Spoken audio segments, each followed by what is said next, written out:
ఉప ఎన్నికలు తథ్యం కానున్నాయన్నారు రేవంత్ రెడ్డి. 1-2 చోట్ల బైపోల్స్ పక్కా అని, మిగిలిన వారికి ప్రమాదం లేదని పిరాయింపు ఎమ్మెల్యేలతో రేవంత్ రెడ్డి వ్యాఖ్యానించారు. పాత కాంగ్రెస్ క్యాడర్ తమను శత్రువులుగా చూస్తున్నారని ఎమ్మెల్యేలు రేవంత్తో మొరపెట్టుకోగా విభేదాలను పరిష్కరించే బాధ్యత పీసీసీ చీఫ్కు అప్పగించారు Revanth Reddy.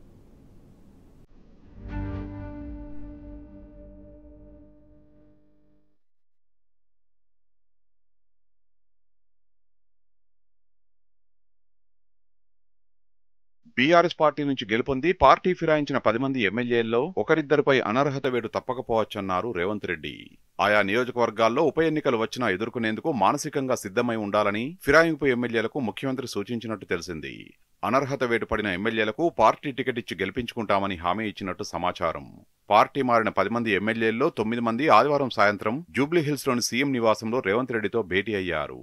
PCC chief Mahesh Kumar Goud, deputy CM బట్టి విక్రమార్క, మంత్రులు శ్రీధర్ బాబు, పొంగులేటి శ్రీనివాసరెడ్డి కూడా ఈ భేటీకి హాజరయ్యారు. స్టేషన్ గన్పూర్ ఎమ్మెల్యే కడియం శ్రీహరి భేటీకి గైర్హాజరైనట్టు తెలిసింది.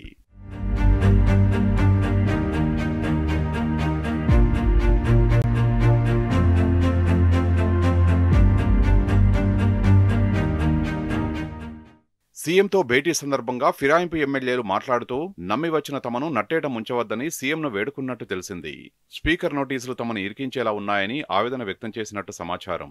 నియోజకవర్గంలో గొడవలు, నేతల మధ్య విభేదాలను వారు రేవంత్ దృష్టికి తీసుకెళ్లినట్టు తెలిసింది. అంతేకాదు, తమకు పని లేదు, పతార లేదని, ఎందుకొచ్చామో అర్థం కావడం లేదని సీఎం ముందు తలపట్టుకున్నట్లు సమాచారం.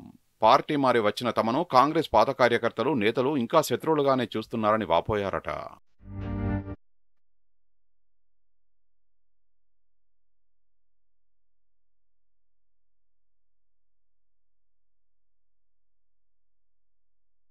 బాన్స్వాడలో ఏనుగు రవీందర్ రెడ్డి, బాలరాజు వర్గాలు తనకు వ్యతిరేకంగా పనిచేస్తున్నాయని పోచారం శ్రీనివాసరెడ్డి సీఎం దృష్టికి తీసుకెళ్లినట్టు తెలిసింది. గద్వాలలో సరితా యాదవ్ అడుగడుగునా తనను ఇబ్బంది పెడుతున్నారని ఎమ్మెల్యే బండ్ల కృష్ణమోహన్ రెడ్డి పార్టీ నేతలకు ఫిర్యాదు చేసినట్టు తెలిసింది. అన్ని నియోజకవర్గ ఇన్ఛార్జీలు, అధికారులు తమను లెక్క చేయడం లేదని ఆవేదన వ్యక్తం చేసినట్లు సమాచారం. నియోజకవర్గంలో ఇప్పటివరకు ఎలాంటి అభివృద్ధి పనులు జరగలేదని, యూరియా కొరత రైతుల్ని తీవ్రంగా ఇబ్బంది పెడుతున్నదని, మహిళలు 2500 రూపాయలు ఇచ్చే ఇందిరమ్మ అభయహస్తం కోసం ఎదురు చూస్తున్నారని ఏకరువు పెట్టినట్టు తెలిసింది. ఇలాంటి సమయంలో ఉప ఎన్నికలకు వెళ్తే ఒక్క సీటు కూడా గెలిచే అవకాశం లేదని ఆవేదన వ్యక్తం చేసినట్టు సమాచారం.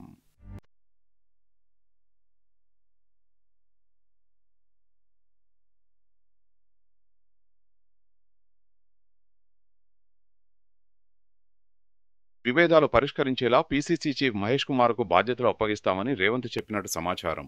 స్పీకర్ నోటీసులకు సమాధానం ఇచ్చేందుకు 1-2 రోజుల్లో న్యాయ నిపుణులను ఏర్పాటు చేస్తామని, ఎమ్మెల్యేల నోటీసులకు వారే సమాధానాలు రాస్తారని చెప్పినట్టు తెలిసింది.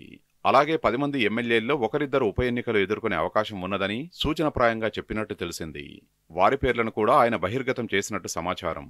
మిగతా 8 మందికి ప్రభుత్వం తరపున ఆయన హామీ ఇచ్చినట్టు తెలిసింది. అనర్హత వేటుపడిన వారికి పార్టీ బీఫారాలు ఇచ్చి గెలిపించుకుంటామని, వారి మంచి చెడ్డలన్నీ పార్టీ చూసుకుంటుందని రేవంత్ రెడ్డి హామీ ఇచ్చినట్టు సమాచారం.